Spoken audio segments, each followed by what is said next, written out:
10 most important lessons about money and finance schools don't teach you. The video is a bit long because I'll share the lessons I've learned during the past 10 years. Number 1. The rich make their money work for them. You must have heard the phrase, live to work or work to live.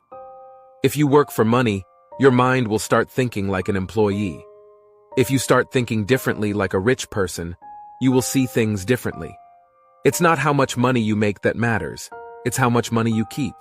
Number 2, financial education is your greatest asset. The single most powerful asset we all have is our mind. If it is trained well, it can create enormous wealth. Intelligence solves problems and produces money, but money without financial intelligence is quickly lost. Number 3, know the difference between assets and liabilities. An asset is something that puts money in your pocket, and a liability is something that takes money out of your pocket. Rich people acquire assets, shares, and property investments, and poor people add liabilities, commitments, and obligations. Number 4, don't be controlled by emotions. Fear keeps people in this trap of working hard, earning money, working hard, earning money, and hoping that it will reduce their fear. They're scared of investing or taking a leap of faith and opening up a business. Secondly, many people are driven by the greed of wanting to get rich quickly. That's why it's important to have a plan, either a strategic property investment plan for your investments or a business plan for your business. Having a plan helps you not be swayed by the emotions of fear and greed. Number 5, work to acquire life skills, not for money. Work to learn, don't work to earn. Find a job where you can learn life skills. Learning can make you much more knowledgeable and can provide you with unique skills to improve your professional situation. Learn something about accounting, investing, markets, the law, sales, marketing, leadership, writing, speaking, and negotiating. An investment in knowledge pays the best interest.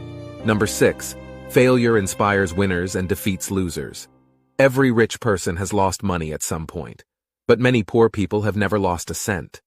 Interestingly, just like the poor, the rich also have a fear of losing money, but the main difference between the rich and the poor is how they manage fear. Playing not to lose money means you will never make money. Failure inspires winners and defeats losers.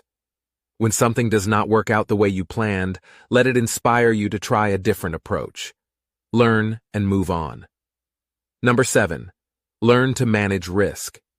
Investment is not risky. Not knowing the investment is risky. If you want to reduce the risk, then increase your knowledge. Number 8, mind your own business. If you have a job, keep your job and start a part-time business and work it. Never leave your job until you build your own business. Don't struggle all of your life for someone else. Start your own business and grow it. Number 9, find a reason. Everyone wants to be rich, but many of us don't want to struggle.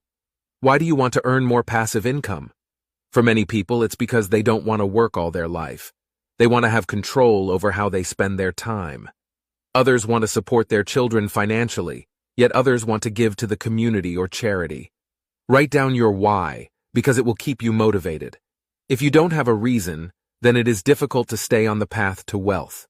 Remember, it's not your fault if you were born poor, but it will be your fault if you die poor. Number 10, pay yourself first. If you can't get control of your own finances, then it's difficult to get rich. If you lack financial discipline, then it is impossible to become rich. So pay yourself first. Each month, first invest a certain amount of money into income-generating assets before you pay your bills. Use this pressure to pay to inspire you to come up with innovative ways to get enough money to pay the bills before the bill collector comes knocking at your door. This is a difficult but very important principle. Always pay your bills. Just pay yourself first, not last. If you pay yourself last, you would feel no pressure, but you would probably not come up with new sources of income either. Of course, this is exactly what the taxman does. He takes money out of your pay packet each week before you receive it, knowing that if he doesn't do that, it will be very hard to get the money from you at the end of the year. The last question to end the video. If I stopped working today, how long could I survive?